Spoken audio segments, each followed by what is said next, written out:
Um, so as is obviously apparent enough, a response to the Christian majority's slice of the uh, demographic of monotheists, um, I have taken time to make sure that it's denominationally irrespective by drawing attention to the ramifications of um, what is the problems that are just embedded with theology and theism, ideas derivative of monotheistic ideals, and is polytheism just believing in more than one God's existence, or is it devotional in relation to its, I think culturally, it's sociologically, it's more about the, the the potential for devotional regard for more than one deity. Um, but aside from having psychology degrees and yet being having this ideology against who they would call the using percentage of the population, the substance using percentage of the population, that just had to have this convenient arc to, oh, well, with your ideas in place, everyone can be shafted from um, medication that costs or on pharmacy $40 or less onto medicines that are $1,000 per month per person. And you can do this ideally for everyone by saying how, oh, that this person thinks he's Jesus Christ. You will hear is was one. I took offense to that because I was sorting out myself just what is meant by um, believing in. Now, there's the mythicists are a sect who were dismissed as having more crackhead claimants at their forefront. Richard Carrier is probably the man who has made mythicism seem more academic, and if you follow his debates, he's trying to he's displayed proof of trying to invite a professor named Bardem into a debate with him, which is going to hinge on, should it occur, the veracity of Barderman is a detractor and an unbeliever now, but who still teaches um, that Jesus existed as a human person. And so, what that statement includes, it does not include. It's obviously inclusive of the detraction from any affirmation that he did anything beyond or in conflict with known laws of physics, science now, as they are now, back then. So when you might think, well, uh, it is easy to plunge into a nihilist, like nihilistic reaction, despite there being very important arguments. If the evangelical front are to be listened to, which it's harder for them to be ignored and to listen to. Proof of a kind, given their number. Um,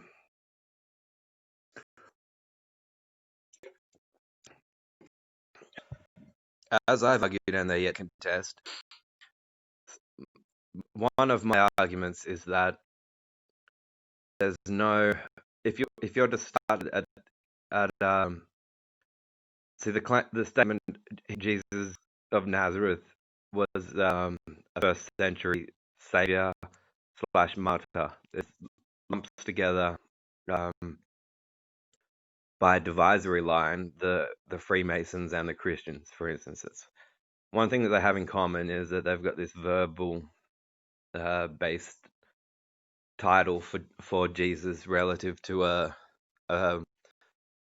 social cultural relevance valuation that extends beyond well, it exists having endorsed certain assumptions, such as that he existed as a human person, which because and that shuts the door, amongst other things, to debates about whether there's any veracity either way, just stipulating that he was either a savior or a martyr. Um, and that on the and that's before you even get into saying, well, what he died, what he was martyred for, or tried to save everyone from, was a woman eating an apple, so that the glory of inbreeding could be once again celebrated. And so to realize that not only these men lack degrees, but that the charge of such and such a person thinks that Jesus Christ is genuine, truly reductive of them saying, well, you have eyed off some stained glass imagery of Jesus at particular, what is said to be particular moments, key moments throughout his human life, and you've gone around looking for young males males in their early 30s with long hair, and gone, but the sad truth is that, like, if teaching, if let's say that Jesus had stated the second law of thermodynamics, or that the second law of thermodynamics was turned out to have been said by an Egyptian. Some hieroglyphics were translated, and it was the exact law as spelled out as it would be spelled out later in particle physics and quantum physics, had been uttered by somebody else. Then there's the element of the intrinsic value to the ideal of the teaching itself. That means that a person is, in a sense, just a follower of a bunch of ideas, and to ask in principle, well, he's trying to say that there's nothing that this person could ever say. That would mean that you would not be the follower of their ideas. Seems a ridiculous question in relation to anybody. But you see that Gary Cairns and Roger Shaw do think in this way, and you could just as easily say Gary Cairns looks like a man whose definition of gay men is not just offensive probably to gay men, but to gay sheep and other livestock, to more revealing or elusive to what he and Roger do, just as he could conveniently behind the name of Rogering to hide behind an action that's often called to roger, or to get rogered, or to perform a rogery. So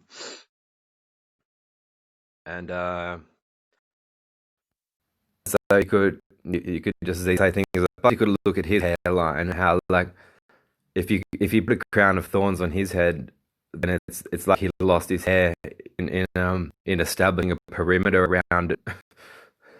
if you imagine it, and it's like, oh, but and then he'll turn a bit mystical. What could have been halo love? Could have been sheep's ass love. Take sedative drugs, biatch. We've got a whole list of alternative things to call you if you don't over time. A junkie, a street drug user, this, that, and the other. So, what is meant by just the statement, do you believe in Jesus? There's the question of, did he exist? And that's questionable to writers like Reza Aslan and Badr have in common, that though they digress in various ways. And I'm trying to say this so that to avoid any charge of being atheist biased, or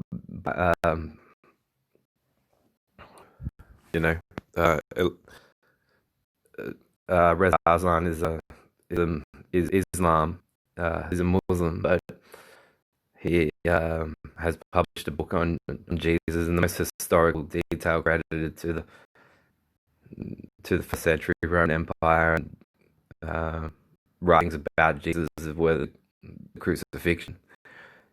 The narratives, I could never understand or identify with harmonists, who are people that take whatever.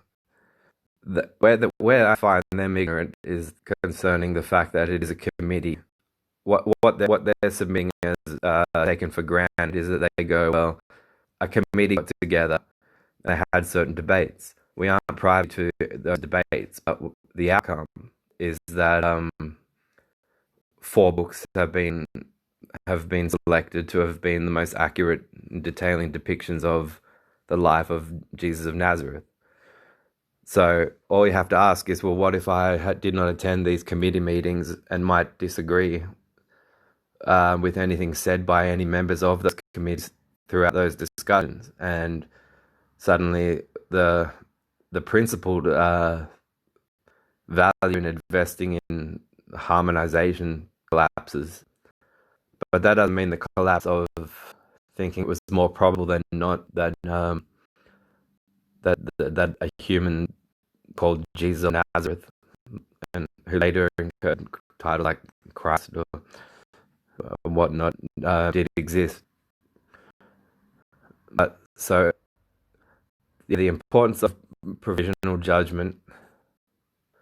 Without provisional judgment, you're forced to decide where you stand and what views you adopt on what are conclusions, but without being invited or party to the thinking processes involved in attaining a conclusory stance either way, and that you have to then be like, that it's analogous to a sports field where I've always known you to back New South Wales during State of Origin, and now here you're a Queensland fan. What the fuck's wrong with you? Like, are you split personality? I think introducing the importance of the concept of the suspension of judgment was an Enlightenment value, which from my inquiries seem to have occurred to a number of people, John Locke and political social scientist thinkers who but essentially I've learned, though, anyway, regardless about Freemasons, is that all you need to be is slide on a survey at moment where you've exclaimed some awareness of what is to you a provisional, like because before an idea or a system of ideas becomes so important to you personally that you feel that you're called or it's your duty to make others aware and become an activist, you've spent so much time on kicking around questioning and various lines of questioning that you then go, well, I'm past that resolve.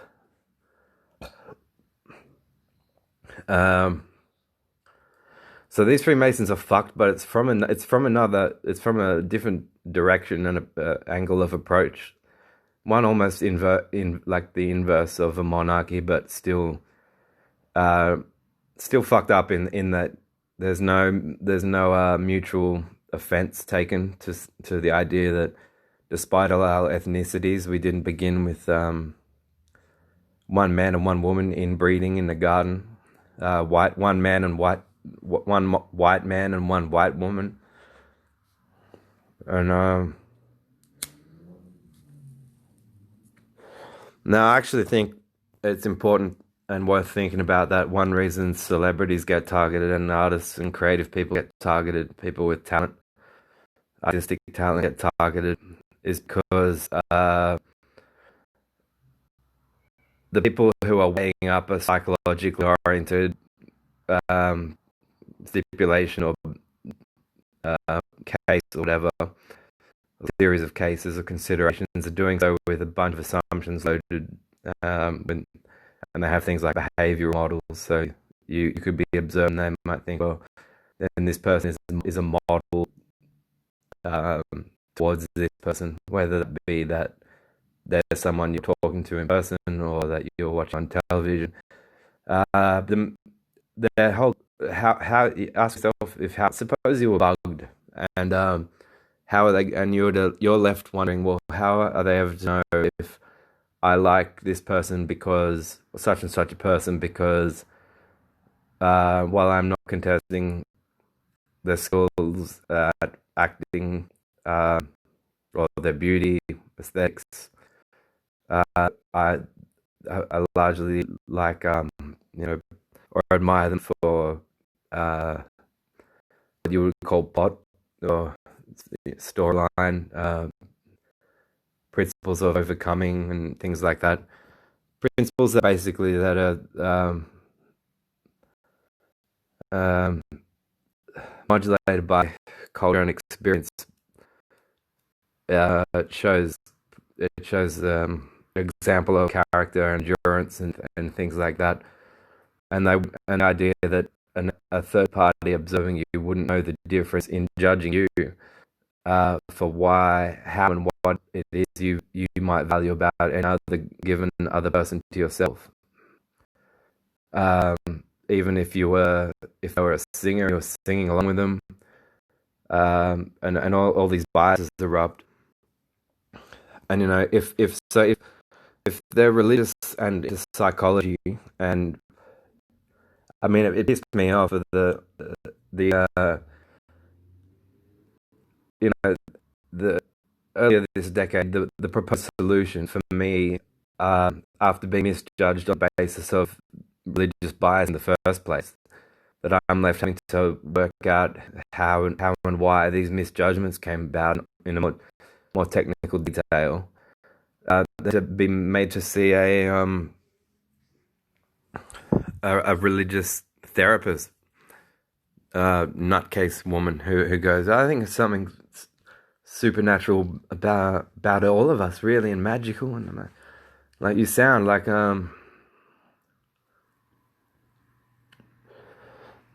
yeah, it sounds like your job has been made and officiated to satisfy the wishings and inner longings and desires of the existence of your particular person. Then it has to cater any Hippocratic duty to the people, especially if you hear yeah. But then that is in the etymology of their use of words. But then you shouldn't be made to undertake psychological, psychiatric anything without giving consent first. Or it's how are you to tell it apart from an enslavement initiative by a bunch of people? Because one thing that evangelicals are very good at, evangelical Christians, is, and this can be traced back to the best arguments derivable, I would say, from critical assessment of the gospel of Mark, is that how are you to get around this being at best, not as in terms of what's best in on a moral level. Like, we haven't even touched the morality of the issue yet. We're talking about histrionics and whether I grant to entertain or respect the claim for this man's existence. How then do you convince me that the circumstances of his death was not a ransom for a kidnap and murder suicide? That a bunch of proud inbreeders at the time called,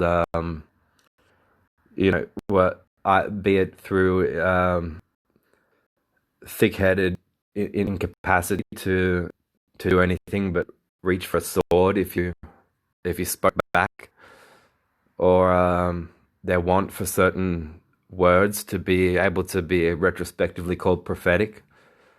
And this can be found fallaciously to happen with almost anything. The man that wrote the two books, the Bible Code, volumes 1 and 2, his methodology was taken out by Michael Shermer of the Skeptic Society, who said that, if you applied the method that he used in assessing ancient scrolls to Hamlet by Shakespeare, you could find traces of Shakespeare apparently predicting 9/11 and events like this. And so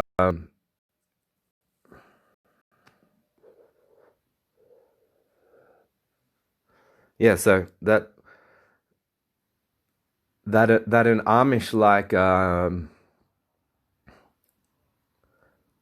like stubbornness not to consider, despite wanting to have all of the resources of science at their disposal and being capitalist in gentlemen's clubs, not have gone and looked back at their philosophy when it is all that, well, their theology, when it's all that they have as their claim for a moral impetus to impose themselves on certain people's lives and certain situations.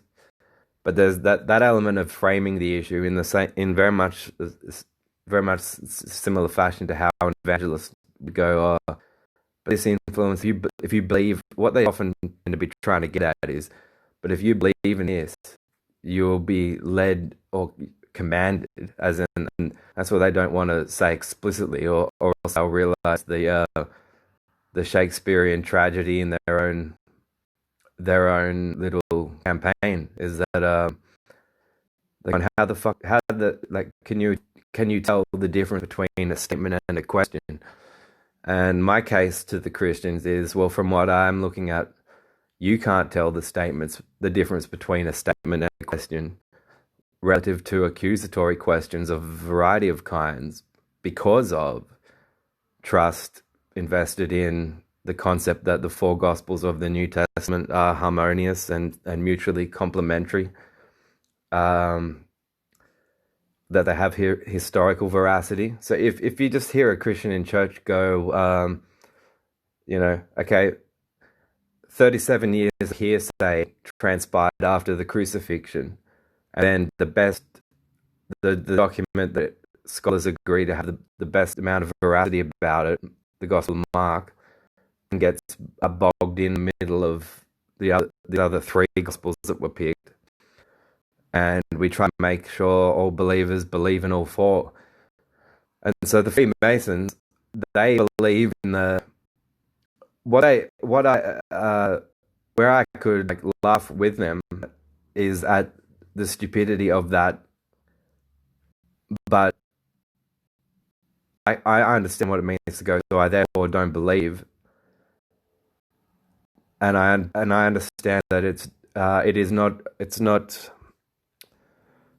equivocal to say I don't believe, as it is to say I will therefore conspire to use these ideas as tools or comprehensions as tools against, because that's one way that the Freemasons think. Well, see these martyrs or martyr lovers, how they get their fitting fate, and they're saying, "Why has such a forsaken me?"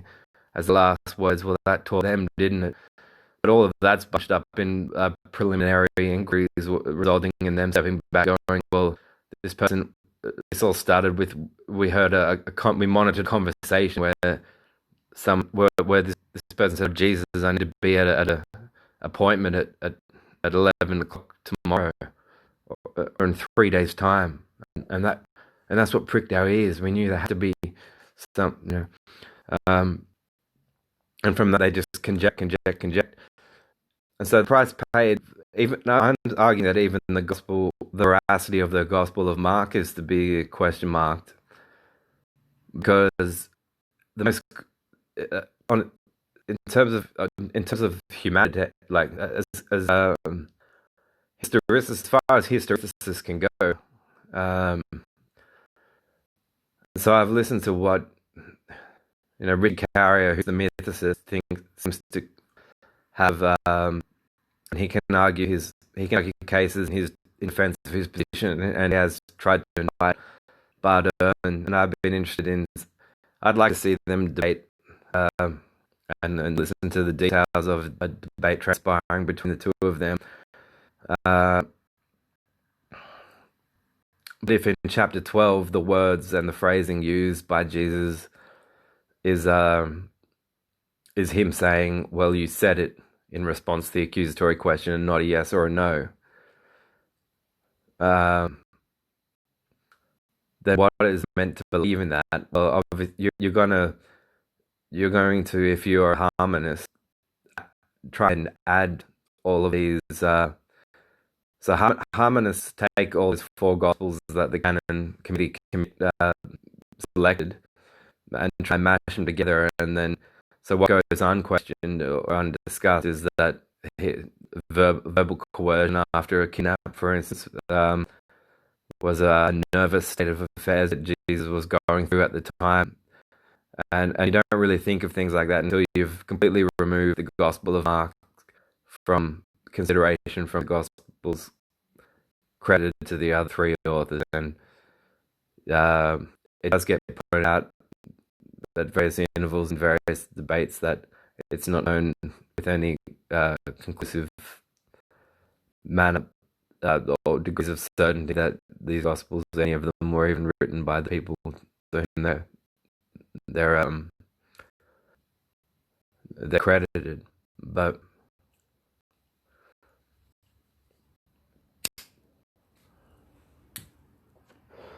yeah, so you watch them go, well, so the pharmacists that are backing and have a definite agenda insofar as it's we will yell at you or demean you with various forms of false personal accostaments or not caring to inquire about the propriety of personal accostaments.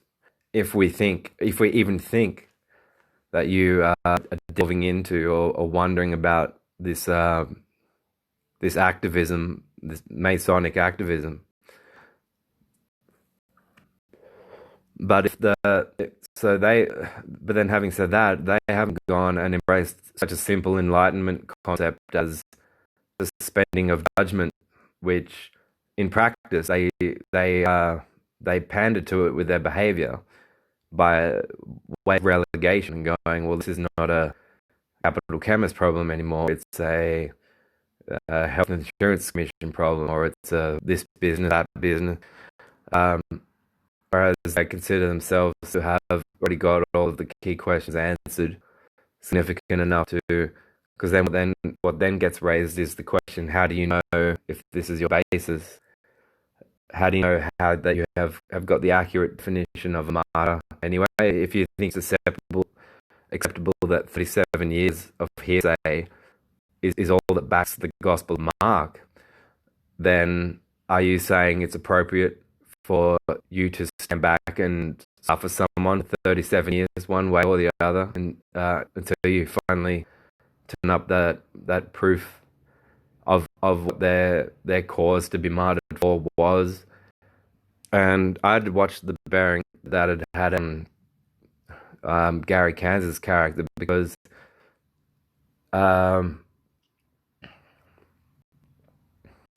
you'll hear a Christian apologist say, that there was this tremendous amount of faith and being bowled over by the character of Jesus that they were willing to give up their lives, and if true, this warrants some consideration and respect, or if Freemasonry's arguments are more intelligent and fair, more reasons to mock the Christian right. But the prospect of neither move being a smart one or a fair one doesn't really occur to either. And so you've got words for logical fallacy, like being given two options and told you have to choose from one or two options, when third options are made inaccessible to you by implied force, which, if investigated, turns out to be religious prejudice.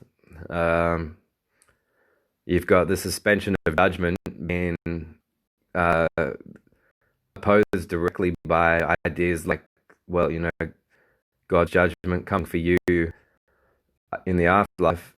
And the fact that Pascal's wager is still thought today have been intelligent.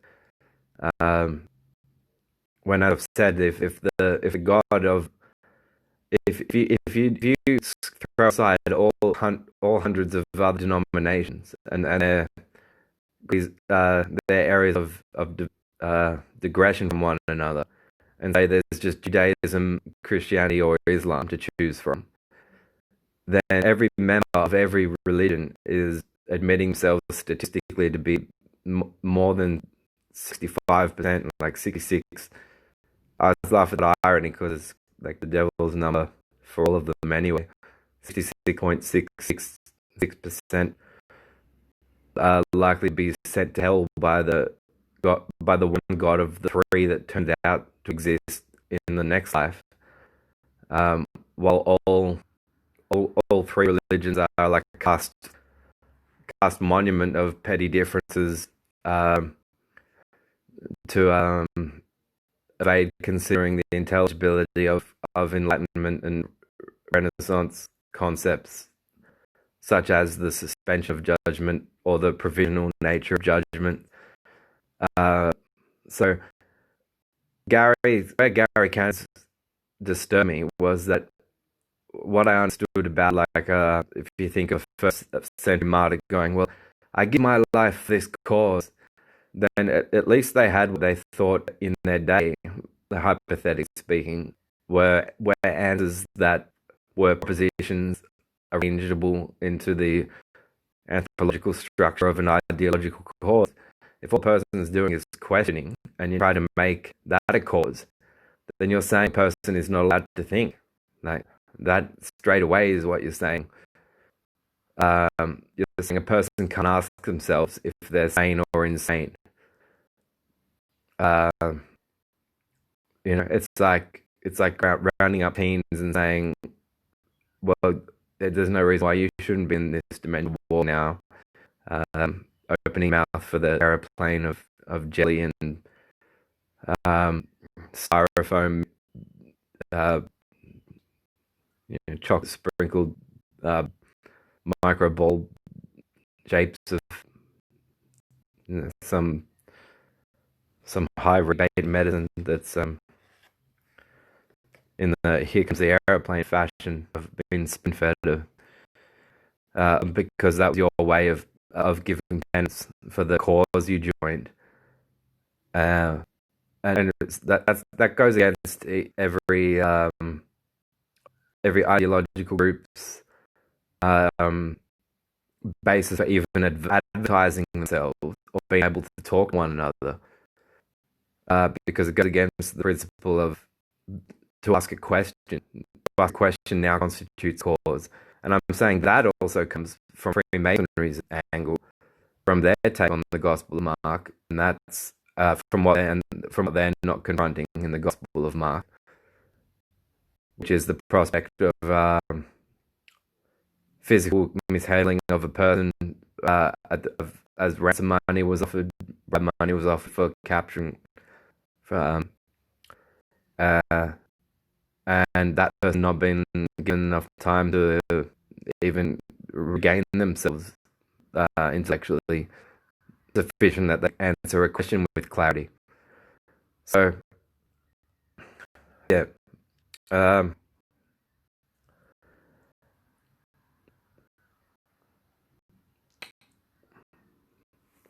So yeah, and at the same, and they go, as if this person isn't yours, as if this rock star isn't your idol. Like,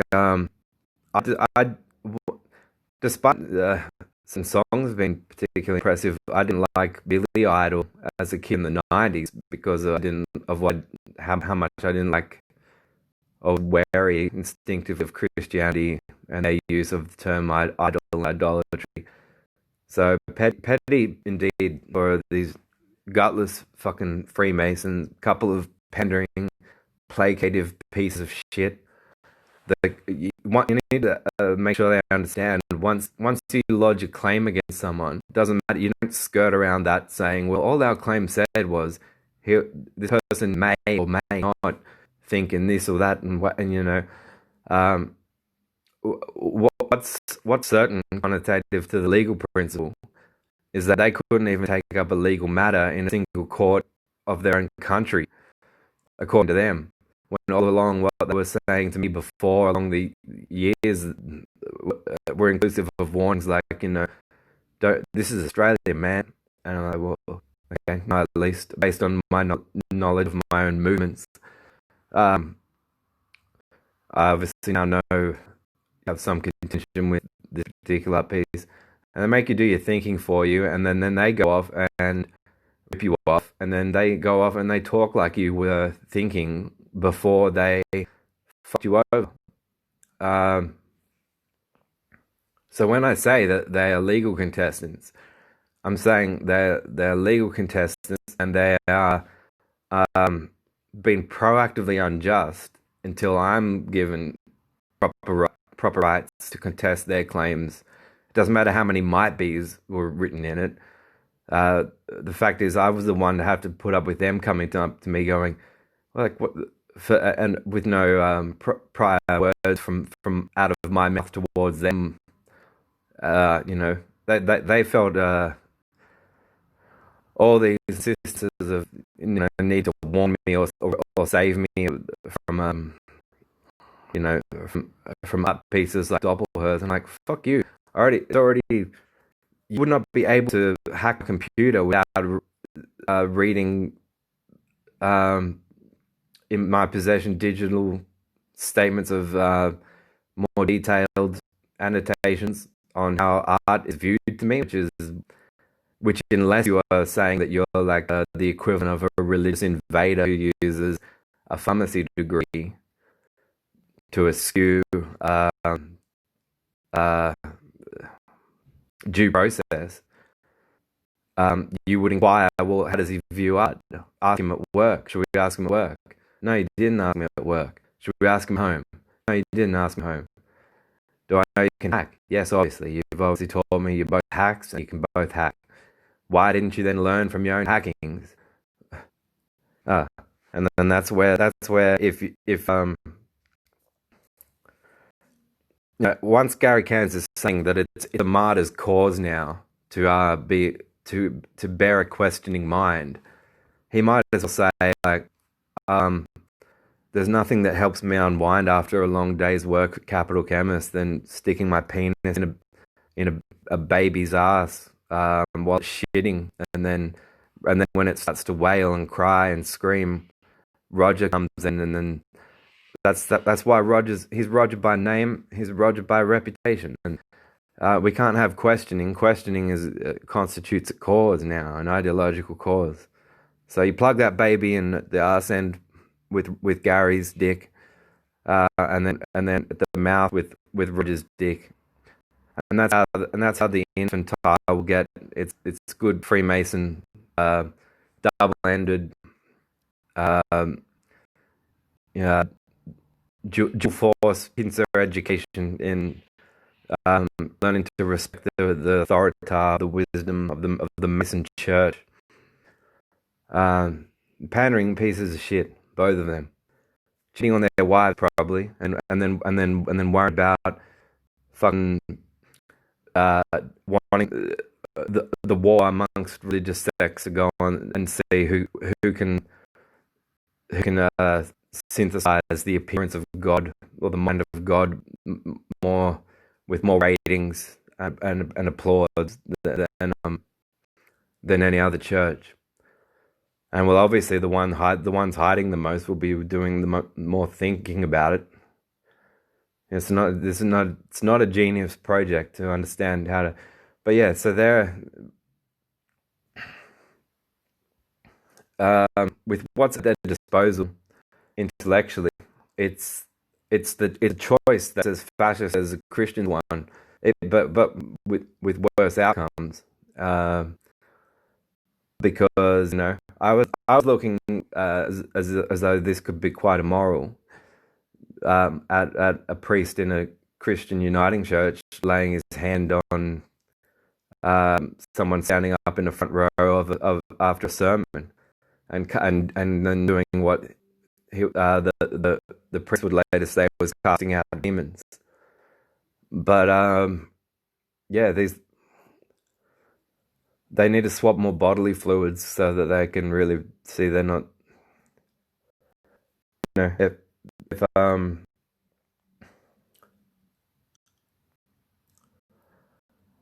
what's the point of even saying of figures of speech like the apple doesn't fall too far from the tree.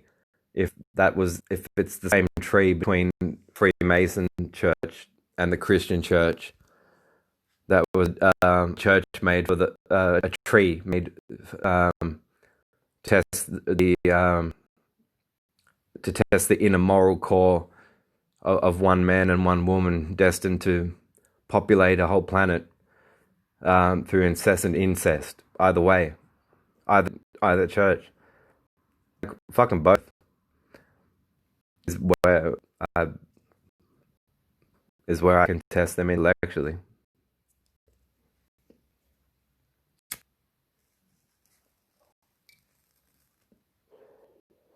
And yeah, so you know, as far as the two of them are concerned, by me, they sold out on everything I was told was admirable about about a principled pharmacist in ethical terms was undermined by a rampant greed in the two of them that actually made, and this was not to say that Christianity became to my favor in any way because of them. It just made me realize that I had not given myself enough distance time to recover from having left the Christian church before I started working for Capital Chemists, because I'm like, you cunts block my nose in the same fucking way, can't you fuck off?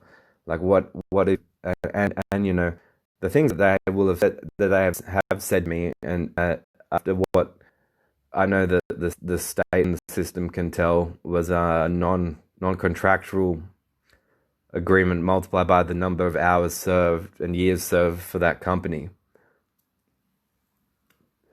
I mean, it's quite literally what it amounts to. They're at a distance where their only recourse to why they have any sort of ethical philosophy at all that should amount to them having an opinion that should be considered irrespective of the opinion of the individual, upon a courteous request to discourse with the individual. In other words, why it would be usurpatory is that their cause is, and yet I happen to know that what they're doing is invading privacy of people that they're then meeting with in private meetings later, hedging bets that the person won't know that they were privately looked into before meeting for a private meeting. And the Freemasons do actually genuinely think this way, because they have various teachings that are about how essentially the powers that be, if your God's misleading you in your church, it's actually part of what justifies them in their own minds, is because then it gets to be their job to correct you.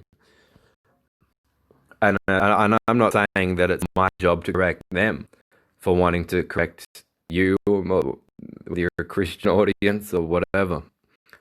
But if you can't call bullshit, then again they're saying in principle you can't recognize a wrong, which is a necessary step in undermining someone's social security.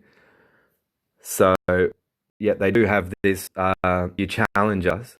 Like the irony, the pandering pieces of fucked up shit, both of them, and their faces look like it. Gary Cans's hair loss, male pattern hair loss, looks just like it. He thinks it's Jesus Christ. Like, fuck. What? No, let's keep them under observation for 37 years of hearsay. Until it squares out to, or they die from what you and your best lawyers can argue are another cause. And it's quite literally how these minds will roll out. They go, okay, so if the best record on this Jesus person, my philosophy is not Jesus centric, but I am made to address it quite regularly because I'm pointing out flaws.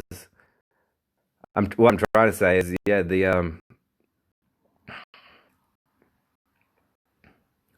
the person who goes, these are the gospels of these four gospels are the four gospels of martyr followers or martyr lovers, and they deserve to be treated to a martyr's sense of justice served by us, the martyrs. But then that all of the veracity to their underlying philosophy is the same. It's going to cause a lot of confusion because people will be confused about why they're being accosted by members of this group, because they will have some things in common. They'll have fallacies in common, and they won't discuss them.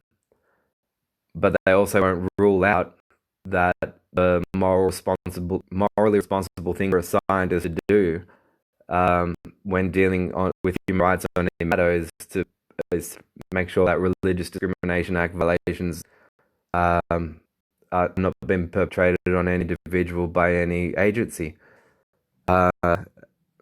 And we already have 50% of the hospitals in Canberra as living monuments to the idea that it wouldn't surprise me if there are more malpractice events happening on the Calvary side of things. Calvary is, if for anyone that knows what hearsay means and what forged. And that's the other thing, and watch him get up in arms about is this a forged script? It's like, fucking, if it is, that Gary Cairns is a man who would wonder if a woman's vaginal pessary or hemorrhoid ointment was a forged script. But he'd wonder that to his death before wondering whether he is wise to uphold a 16th century take on some texts from the 1st century Roman Empire. In a pre-scientific culture, and at a time in our history where the best thinkers around, and it's certainly those given the privilege of access to papyrus scribes, were at their best of thinking, at the best of times, and on their best of days, superstitious in their capacity to give accurate documentarial reports. So yeah, easy. You want to know why they go, behavioral model this. Behavior, it reduces to the principal conceptual idea of behavioral model, and the fact that she's hotter than their, if it's a female, that she's that she's got more talent, poise, and creative spark, sex appeal than Eve in earlier images of using leaves to hide shame, and shame means being genitals. And so they have, and they go, so therefore all celebrities are shallow fuck-ups. It is nothing short of a matter of a person spending a few days or even hours on their own self-questioning themselves on their own, the base for their own claim to credence and respectability in their cause. Before the pincer in unifying psychology with religion winds up being a self-defeating one, and so all that can happen in the balance once a person has been targeted and a profile put against their name is that some dance around those 37 years of hearsay that may well have been completely and totally inaccurate and or should be loathed on grounds that they're inhumane, and that being ignored, or on that not being question not being raised. They'll go, men like Gary and Roger will try and say, all right, we've reached a compromise now in the middle.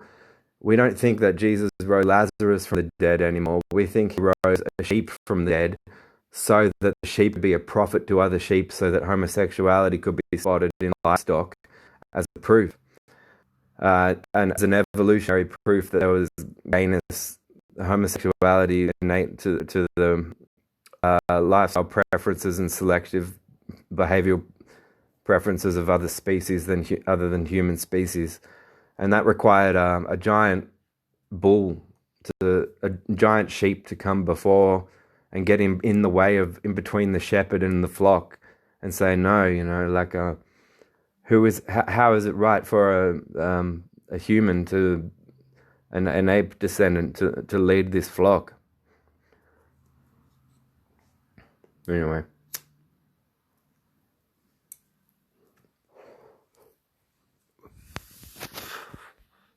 That's really the most you can say about their psychological qualifications, psychological wisdom, is that the two of them are quite partial to fucking kids. And Gary been one to say, well, how could you come at me with these horrid accusations or insinuations? I have family. And then Gary abducting kids from their families while they're on his payroll at the same time. Well, better lodge the profile overseas then. Hope no one reads it. Pandering pieces of fucking shit. Inbred fucking faggot shit.